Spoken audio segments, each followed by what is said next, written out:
Hi hello ಎಲ್ಲರಿಗೂ ನಮಸ್ಕಾರ. ಎಲ್ಲರೂ ಹೇಗಿದ್ದೀರಾ? ಚೆನ್ನಾಗಿದ್ದೀರಾ ಎಂದು ಭಾವಿಸುತ್ತಾ ಪರಾಮ್ ಸ್ಟಡಿ ಯೂಟ್ಯೂಬ್ ಚಾನಲ್ಗೆ ತಮಗೆಲ್ಲರಿಗೂ ಸ್ವಾಗತ.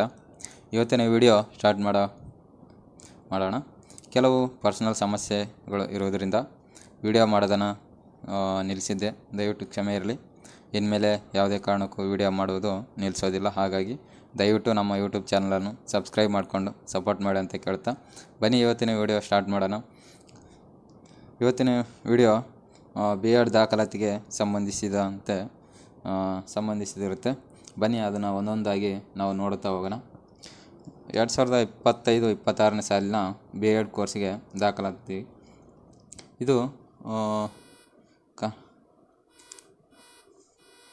2025-26ನೇ ಶೈಕ್ಷಣಿಕ ಸಾಲಿನ 2 ವರ್ಷಗಳ B.Ed ಪದವಿ ವ್ಯಾಸಂಗಕ್ಕಾಗಿ ದಾಖಲಾತಿ ಸಂಬಂಧಿ ಉಲ್ಲೇಖ ಇರುತ್ತದೆ. ಇದು 1ರಿಂದ 7ರವರೆಗೆ ಆದೇಶ ಅನ್ವಯ ಮತ್ತು ಉಲ್ಲೇಖ 8ರಲ್ಲಿ ವಿಶ್ವವಿದ್ಯಾಲಯಗಳಿಂದ ಸಲ್ಲಿಕೆಯಾದಂಥ ಪ್ರಸ್ತಾವನೆ ಹಾಗೂ ಉಲ್ಲೇಖ 9ರ ಸರ್ಕಾರದ ಅನುಮತಿಯಂತೆ B.Ed ಶಿಕ್ಷಣ ಮಹಾವಿದ್ಯಾಲಯಗಳಲ್ಲಿ ಲಭ್ಯವಿರುವ ಸರ್ಕಾರಿ ಕೋಟಾದ ಸೀಟುಗಳ ಭರ್ತಿ ಮಾಡಲು ಅರ್ಹ ಅಭ್ಯರ್ಥಿಗಳಿಂದ ಆನ್ಲೈನ್ ಮೂಲಕ ಅರ್ಜಿಗಳನ್ನು ಆಹ್ವಾನಿಸಲಾಗಿದೆ. ಇದು ಆನ್ಲೈನ್ ಅಭ್ಯರ್ಥಿಗಳು ಇಲಾಖೆ ವೆಬ್ಸೈಟ್ ಆದಂಥ www.school.education.karnataka ಮೂಲಕ ಲಾಗಿನ್ ಆಗಿ ಆನ್ಲೈನ್ ಮೂಲಕ ಮಾತ್ರ ಅರ್ಜಿ ಸಲ್ಲಿಸಲು ಅವಕಾಶವಿರುತ್ತದೆ. ಇದು online application for admission to 2-year B.Ed course for the year 2025-26 link ಮೂಲಕ ಆನ್ಲೈನ್ ಅರ್ಜಿಯನ್ನು ಭರ್ತಿ ಮಾಡೋದು ಮತ್ತು ಭರ್ತಿ ಮಾಡುವ ಮುನ್ನ ವೆಬ್ಸೈಟಲ್ಲಿರುವಂಥ ಇನ್ಸ್ಟ್ರಕ್ಷನ್ ಟು ದ ಕ್ಯಾಂಡಿಡೇಟ್ಸ್ ಶೀರ್ಷಿಕೆ ಅಡಿಯಲ್ಲಿ ನೀಡಿರುವ ಮಾಹಿತಿಯನ್ನು ಓದಿ ಅರ್ಥ ಮಾಡಿಕೊಂಡು ಅರ್ಜಿಗಳನ್ನು ಭರ್ತಿ ಮಾಡೋದು. ಅಭ್ಯರ್ಥಿಗಳು ಆನ್ಲೈನ್ ಮೂಲಕ ಅರ್ಜಿಗಳನ್ನು ನಿಗದಿಪಡಿಸಿದಂಥ ಕೊನೆಯ ದಿನಾಂಕದೊಳಗೆ ಭರ್ತಿ ಮಾಡಬೇಕಂತ ಕೊಟ್ಟಿದೆ. ಇನ್ನು ಅರ್ಜಿ ಸಲ್ಲಿಸಿಕೆ ಅವಧಿಯ ನೋಡೋದಾದರೆ 3ನೇ ತಾರೀಕು ಅಂದರೆ 3/10/2025 ರಿಂದ 3/11/2025 ಅಂದರೆ 1 ತಿಂಗಳ ಕಾಲ ಆನ್ಲೈನ್ ಅಪ್ಲಿಕೇಶನ್ಗೆ ಅವಕಾಶವನ್ನು ಕೊಟ್ಟಿದ್ದಾರೆ. ಇನ್ನು ಆನ್ಲೈನ್ ಮಾತ್ರ ಮೂಲ ದಾಖಲಾತಿಗಳನ್ನು ಅರ್ಜಿ ಪರಿಶೀಲನೆ ಅವಧಿ ಅಂತಂದರೆ ಅರ್ಜಿ ಸಲ್ಲಿಸಿದ ದಿನಾಂಕದಂದು 1 ವಾರ. ನಂತರ ಆನ್ಲೈನ್ ಅರ್ಜಿ ಸಲ್ಲಿಸುವ ವಿಧಾನ ಅಂತ ನೋಡೋದಾದರೆ ಮೊದಲನೇದಾಗಿ ಆನ್ಲೈನ್ ಅರ್ಜಿ ಸಲ್ಲಿಸುವ ವಿಧಾನ ಆಸಕ್ತ ಅರ್ಹ ಅಭ್ಯರ್ಥಿಗಳು ಇಲಾಖೆ ವೆಬ್ಸೈಟ್ನಲ್ಲಿ ಆದಂತೆ www.school.education.karnataka ಮೂಲಕ ಆನ್ಲೈನ್ನಲ್ಲಿ ತಮ್ಮ ಹೆಸರು ನೋಂದಾಯಿಸಿಕೊಂಡು ತಮ್ಮ ಯೂಸರ್ ID ಮತ್ತು ಪಾಸ್ವರ್ಡನ್ನು ಕ್ರಿಯೇಟ್ ಮಾಡಿಕೊಳ್ಬೇಕಾಗುತ್ತದೆ. ನಂತರ ಯೂಸರ್ ನೇಮು ಪಾಸ್ವರ್ಡು ಗೌಪ್ಯವಾಗಿ ಇಟ್ಕೊಂಡು ನಂತರ ಲಾಗಿನ್ ಅಂತಂದರೆ ಯೂಸರ್ ನೇಮ್ ಪಾಸ್ವರ್ಡ್ ಕ್ರಿಯೇಟ್ ಮಾಡಿದ ನಂತರ ಯೂಸರ್ ನೇಮು ಮತ್ತು ಪಾಸ್ವರ್ಡ್ ಹಾಕಿ ನಾವು ಲಾಗಿನ್ ಮಾಡ್ಕೋಬೇಕಾಗುತ್ತೆ. ನಂತರ ಇಲ್ಲಿ ಎಲ್ಲ ದಾಖಲಾತಿಗಳು ಕೂಡ ಇಲ್ಲಿ ಕೊಟ್ಟಿದ್ದಾರೆ. ಮತ್ತು ಸ್ಕ್ಯಾನ್ ಮಾಡಿದ ಅಭ್ಯರ್ಥಿಗಳು ಅಭ್ಯರ್ಥಿಗಳು ಆನ್ಲೈನಲ್ಲಿ ಸಲ್ಲಿಸಿರುವ ಮೊದಲ ಇಲಾಖೆ ವೆಬ್ಸೈಟ್ನಲ್ಲಿ ಅಂದರೆ www.school.education.karnataka ಕುರಿತು ನೀಡಲಾದ ಎಲ್ಲ ಸೂಚನೆಗಳನ್ನು ಅನುಸರಿಸುವುದಂತ ಕೊಟ್ಟರೆ, ಇನ್ನು ಸ್ಕ್ಯಾನ್ ಮಾಡಿದ ಅಭ್ಯರ್ಥಿ ಭಾವಚಿತ್ರ 50K ಮೀರದಂತೆ ಹಾಗೂ ಸಹಿ ಕೂಡ 50K ಮೀರದಂತೆ ಹಾಗೂ ಇನ್ನಿತರ ದಾಖಲೆಗಳನ್ನು JPG ಫಾರ್ಮೆಟ್ನಲ್ಲಿ ಮೂಲ ಇತರ ದಾಖಲಾತಿಗಳನ್ನು 1 KB-ಯಿಂದ 1 MB PDF ಫಾರ್ಮೆಟ್ದಲ್ಲಿ ಅಪ್ಲೋಡ್ ಮಾಡಬೇಕಾಗುತ್ತೆ. ಅಂತಂದರೆ ಡಾಕ್ಯುಮೆಂಟ್ಸ್ ಅಪ್ಲಿಕೇಶನ್ ಹಾಕುವಾಗ ಕೆಲವು ಡಾಕ್ಯುಮೆಂಟ್ಸ್ಗಳನ್ನು ಅಪ್ಲೋಡ್ ಮಾಡಬೇಕಾಗುತ್ತೆ. ಇನ್ನು ನಂತರ ನೋಡೋದಾದರೆ ರಿಜಿಸ್ಟ್ರೇಷನ್ ಮಾಡ್ಕೊಳ್ಳೋದು. ಮೊದಲನೇದಾಗಿ ರಿಜಿಸ್ಟ್ರೇಷನ್ ಇರುತ್ತೆ. ರಿಜಿಸ್ಟ್ರೇಷನ್ ಸ್ಕ್ರೀನ್ ಅಂಕಣದಲ್ಲಿ ಭರ್ತಿ ಮಾಡಿದ ನೋಂದಣಿ ಮಾಡಿಕೊಳ್ಳೋದು ಮತ್ತು ಲಾಗಿನ್ ಸ್ಕ್ರೀನ್ನಲ್ಲಿ ಅಂಕಣವನ್ನು ಭರ್ತಿ ಮಾಡಿ ಲಾಗಿನ್ ಆಗುವುದು ಮತ್ತು ವೈಯಕ್ತಿಕ ವಿವರಗಳು ಮತ್ತು ವಿಳಾಸದ ಭರ್ತಿ ಮಾಡುವುದು, ಶೈಕ್ಷಣಿಕ ವಿವರಗಳನ್ನು ಭರ್ತಿ ಮಾಡೋದು, ಆದಾಯ ವಿವರಗಳನ್ನು ಭರ್ತಿ ಮಾಡೋದು, ಕಾಲೇಜ್ ಆಯ್ಕೆ ಮಾಡಿಕೊಳ್ಳೋದು, ಜಿಲ್ಲೆಯ ಆದ್ಯತೆ ಭರ್ತಿ ಮಾಡುವುದು, ಫೋಟೋ, ಸಹಿ, ಅಂಕಣ ಮತ್ತು ಇತರೆ ದಾಖಲಾತಿಗಳನ್ನು ಅಪ್ಲೋಡ್ ಮಾಡೋದು, ಶುಲ್ಕ ಪಾವತಿ ವಿವರಗಳನ್ನು ನಾವು ಅಭ್ಯರ್ಥಿಗಳನ್ನು ನೋಡಬಹುದು. ನಂತರ ಅಭ್ಯರ್ಥಿಗಳಿಗೆ ದಾಖಲಾತಿಗಳು ಏನೇನು ಬೇಕು ಅಂತಂತಂದರೆ ಮೊದಲನೇದಾಗಿ SSLC ಅಂಕಪಟ್ಟಿ ಇರುತ್ತೆ. ಇನ್ನು ದ್ವಿತೀಯ PUC ಅಂಕಪಟ್ಟಿ, ಪದವಿ ಅಂಕಪಟ್ಟಿಗಳು, ಪುನರಾವರ್ತಿತ ಅಭ್ಯರ್ಥಿಗಳು ಪ್ರತಿ ವರ್ಷದ ಕ್ರೋಢೀಕರಣ ಅಂಕಪಟ್ಟಿ ಅಥವಾ ಲಭ್ಯವಿಲ್ಲದಿದ್ದಲ್ಲಿ ಎಲ್ಲ ಪ್ರಯತ್ನಗಳು ಅಟೆಂಪ್ಟ್ ಅಂಕಪಟ್ಟಿಗಳನ್ನು ಲಗತ್ತಿಸಬೇಕಾಗುತ್ತೆ. ಇನ್ನು ಸ್ನಾತಕೋತ್ತರ ಪದವಿ ಅಂಕಪಟ್ಟಿಗಳು, ಪುನರಾವರ್ತಿತ ಅಭ್ಯರ್ಥಿಗಳು ಪ್ರತಿ ವರ್ಷದ ಕ್ರೋಢೀಕೃತ ಅಂಕಪಟ್ಟಿಯನ್ನು ಅಥವಾ ಲಭ್ಯವಿದ್ದಲ್ಲಿ ಎಲ್ಲ ಪ್ರಯತ್ನಗಳು ಆಲ್ ಅಟೆಂಪ್ಟ್ಸ್ ಅಂಕಪಟ್ಟಿಗಳನ್ನು ಲಗತ್ತಿಸಬೇಕಾಗುತ್ತದೆ. ಇನ್ನು ಕರ್ನಾಟಕದ ಅಭ್ಯರ್ಥಿ ಎಂದು ಪರಿಗಣಿಸಿ ಕನಿಷ್ಠ 7 ವರ್ಷ ವ್ಯಾಸಂಗ ಪ್ರಮಾಣ ಪತ್ರ ಅಂದರೆ 1ರಿಂದ 12ನೇ ತರಗತಿವರೆಗೆ ಅರ್ಹತಾ ಪರೀಕ್ಷೆಯಲ್ಲಿ ಅನುಬಂಧ 1ರಂತೆ ಕನ್ನಡ ಮಾಧ್ಯಮ ಮತ್ತು ಕನ್ನಡ ಮಾಧ್ಯಮ ಮೀಸಲಾತಿಗೆ ಪರಿಗಣಿಸಲು 1ರಿಂದ 10ನೇ ತರಗತಿಯವರೆಗೆ ಕನ್ನಡ ಮಾಧ್ಯಮದಲ್ಲಿ ವ್ಯಾಸಂಗ ಮಾಡಿದ ಬಗ್ಗೆ ಪ್ರಮಾಣ ಪತ್ರಗಳು ಅನುಬಂಧ 1ರಂತೆ ಇರಬೇಕು. ಇನ್ನು ನಂತರ ಪ್ರವರ್ಗದಲ್ಲಿ ಆಯ್ಕೆ ಬಯಸಿದಲ್ಲಿ ಪರಿಶಿಷ್ಟ ಜಾತಿ ಪರಿಶಿಷ್ಟ ಪಂಗಡ ಅಭ್ಯರ್ಥಿಗಳು ನಮೂನೆ ಡಿಯಲ್ಲಿ ಅಥವಾ ಚಾಲ್ತಿಯಲ್ಲಿರುವ ನಿಯಮದಂತೆ ಸಕ್ಷಮ ಪ್ರಾಧಿಕಾರವು ನೀಡಲಾಗಿರುವ ಜಾತಿ ಆದಾಯ ಪ್ರಮಾಣ ಪತ್ರ ಪರಿಶಿಷ್ಟ ಜಾತಿ ವರ್ಗ ಎ, ಪರಿಶಿಷ್ಟ ಜಾತಿ ಬಿ, ಪರಿಶಿಷ್ಟ ಜಾತಿ ಸಿ ಅಭ್ಯರ್ಥಿಗಳು ಕಡ್ಡಾಯವಾಗಿ ನಿಗದಿತ ನಮೂನೆಯಲ್ಲಿ ತಮ್ಮ ಪ್ರವರ್ಗ ಕುರಿತಂತೆ ಹೊಸದಾಗಿ ಪಡೆದಿರುವ ಪ್ರಮಾಣ ಪತ್ರ ಸಲ್ಲಿಸುವುದು ಕಡ್ಡಾಯವಾಗಿದೆ ಅಂತ. ಅಂದರೆ ಇವಾಗ ಮೀಸಲಾತಿ ಅನುಗುಣವಾಗಿ 3 ಪರಿಶಿಷ್ಟ ಜಾತಿಯಲ್ಲಿ 3 ವಿಂಗಡಗಳನ್ನು ಮಾಡಿದರೆ ಎ, ಬಿ ಮತ್ತು ಸಿ ಅಂತ. ನಿಮ್ಮದು ಯಾವ ಕ್ಯಾಟಗರಿ ಬರುತ್ತೆ ಅಂದರೆ ನೀವು ಅದನ್ನು ನಿಮ್ಮದು ಯಾವ ಕ್ಯಾಟಗರಿ ಬರುತ್ತೆ ಅನ್ನೋದು ನೀವು ತಿಳ್ಕೊಂಡು ಅದು ಜಾತಿ ಪ್ರಮಾಣ ಪತ್ರವನ್ನು ನೀವು ತೆಗೆದುಕೊಳ್ಬೇಕಾಗುತ್ತೆ. ನಂತರ ಹಿಂದುಳಿದ ವರ್ಗಗಳ ನಮೂನೆಯಲ್ಲಿ ಹಿಂದುಳಿದ ವರ್ಗಗಳ ಅಭ್ಯರ್ಥಿ ನಮೂನೆಯಲ್ಲಿ ಇಯಲ್ಲಿ ಹಾಗೂ 2A, 2B, 3A, 3B ಅಭ್ಯರ್ಥಿಗಳು ನಮೂನೆ ಎಫ್ನಲ್ಲಿ ಸಂಬಂಧಿಸಿದಂಥ ತಹಸೀಲ್ದಾರರಿಂದ ಪಡೆದ ಜಾತಿ ಆದಾಯ ಪ್ರಮಾಣ ಪತ್ರಗಳು ಬೇಕಾಗಿರುತ್ತೆ. ಇನ್ನು ಸಂಬಂಧಪಟ್ಟ ತಹಸೀಲ್ದಾರ್ ಪಡೆದಂಥ ವಾಸಸ್ಥಳ ದೃಢೀಕರಣ ಪತ್ರ ಬೇಕಾಗಿರುತ್ತದೆ. ಇನ್ನು ನಂತರ ಮುಕ್ತ ಶಾಲೆಯಲ್ಲಿ ನೇರವಾಗಿ ನೋಂದಣಿ ಮಾಡಿ SSLC ಅಥವಾ PUC ಪಾಸ್ ಮಾಡಿರುವ ಕರ್ನಾಟಕದ ಅಭ್ಯರ್ಥಿಗಳು 7 ವರ್ಷ ವ್ಯಾಸಂಗ ದೃಢೀಕರಣ ಪ್ರಮಾಣ ಪತ್ರ ಬೇಕಾಗುತ್ತೆ. ಇನ್ನು ಹೊರನಾಡು ಕನ್ನಡಿಗರಿಗೆ 5 ವರ್ಷ ವಾಸಸ್ಥಳ ದೃಢೀಕರಣ ಪ್ರಮಾಣ ಪತ್ರ, ಗಡಿನಾಡು ಕನ್ನಡಿಗರು ತಹಸೀಲ್ದಾರರಿಂದ ವಾಸಸ್ಥಳ ದೃಢೀಕರಣ ಪತ್ರ. ಇನ್ನು ವಿಶೇಷ ಗುಂಪುಗಳಲ್ಲಿ ಆಯ್ಕೆ ಬಯಸುವುದಂಥ ಸಂಬಂಧಿಸಿದ ಪ್ರಮಾಣ ಪತ್ರಗಳು ನಿಗದಿತ ನಮೂನೆಗಳು ಸಲ್ಲಿಸುವುದು. ಇನ್ನು ಈ PDF ನಾನು ಟೆಲಿಗ್ರಾಮ್ ಚಾನಲಲ್ಲಿ ಹಾಕಿರ್ತೀನಿ.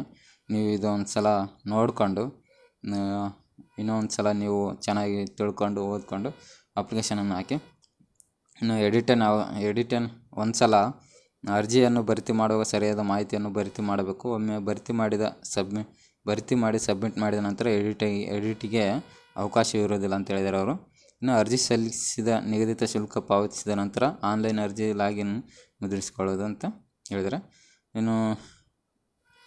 ಇನ್ನು ನೋಡೋದಾದರೆ ಯಾವುದೇ ರೀತಿ ಸಮಸ್ಯೆ ಅಡಚಣೆಗಳು ಉಂಟಾದಲ್ಲಿ ಈ ನಂಬರ್ಗೆ ಕರೆ ಮಾಡಿ ಇನ್ಫಾರ್ಮೇಷನ್ನ ತಿಳ್ಕೊಬೋದು.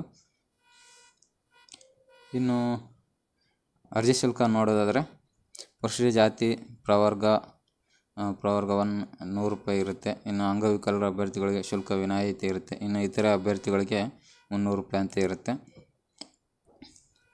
ಮತ್ತು ಮೂಲ ದಾಖಲಾತಿಗಳನ್ನು ನೋಡೋದಾದರೆ ಇನ್ನು ನಂತರ ಸಾಮಾನ್ಯ ಅರ್ಹತೆಗಳು ಇವೆ. B.Ed ಕೋರ್ಸಿನ ಜೊತೆ ಕರ್ನಾಟಕದ ಅಭ್ಯರ್ಥಿ ಅಂದರೆ ನಂತರ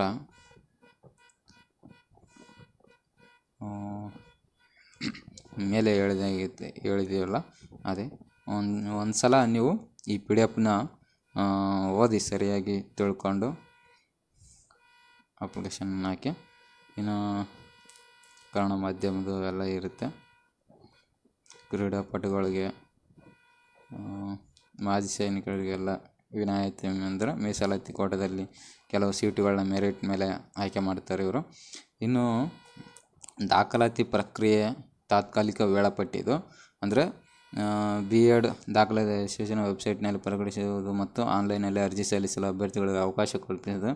ಅರ್ಜಿ ಸಲ್ಲಿಸಿದ 7 ದಿನಗಳ ಒಳಗಾಗಿ ಆಯ್ಕೆ ಮಾಡಿಕೊಂಡ ಜಿಲ್ಲಾ ವ್ಯವಸ್ಥಾಪಕ ಕೇಂದ್ರಗಳಲ್ಲಿ ಅಂದರೆ ನೋಡಲ್ ಕೇಂದ್ರಗಳಲ್ಲಿ ಮೂಲ ದಾಖಲಾತಿ ಪರಿಶೀಲನೆ ಹಾಜರಾಗುವುದು ಮತ್ತು ಪರಿಶೀಲನೆಗಳು ದಾಖಲಾತಿ ಪರಿಶೀಲನೆಯಂತೆ ಆನ್ಲೈನ್ ತಂತ್ರಾಂಶದಲ್ಲಿ ಮಾಹಿತಿಗಳನ್ನು ಹಿಂದಿರುಗಿಸ್ತಾರೆ. ಅಂತಂದರೆ ನಾವು ಅಪ್ಲಿಕೇಶನ್ ಹಾಕಿರ್ತೀವಲ್ಲ ಅದನ್ನು ಒಂದೊಂದು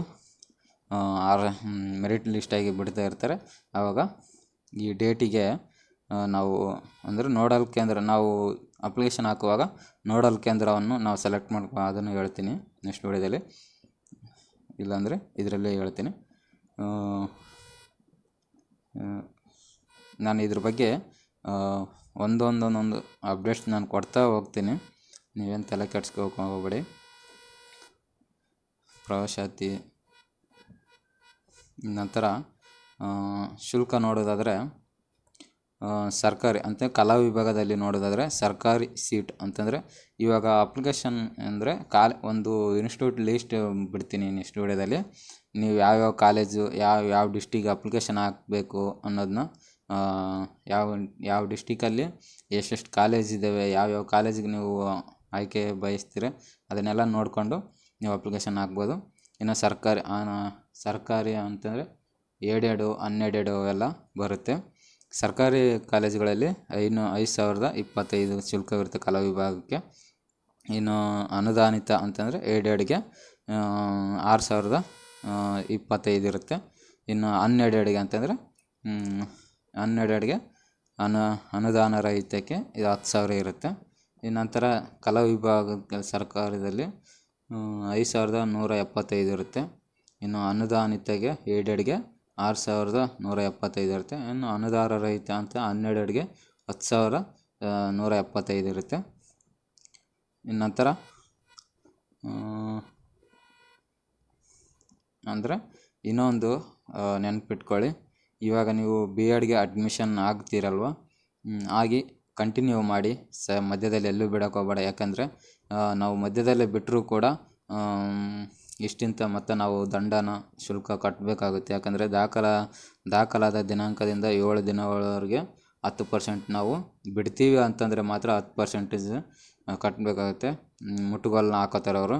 ಮತ್ತು ಇನ್ನು ದಾಖಲಾದ 15 ದಿನಗಳವರೆಗೆ 15 ದಿನ ಆದ ನಂತರ ಮತ್ತೆ ಬಿಡ್ತೀವಿ ಅಂದರೆ 50%, ಮತ್ತು 15 ದಿನಗಳ ನಂತರ ಅವಧಿ ನಂತರ 100% ಅಂತಾರೆ ಅವ್ರ ದಂಡವನ್ನು. ಯಾಕಂದರೆ ನಮ್ಮ ಡಾಕ್ಯುಮೆಂಟ್ಸ್ ಎಲ್ಲ ಒರಿಜಿನಲ್ ಎಲ್ಲ ಮಾರ್ಕ್ಸ್ ಕಾರ್ಡ್ಸ್ ಎಲ್ಲ ಕೊಟ್ಟಿರ್ತೀವಲ್ಲ, ಅದನ್ನು ಇಸ್ಕೊಳ್ಕೋಕೆ ಅವ್ರು ಕೊಡೋದಿಲ್ಲ.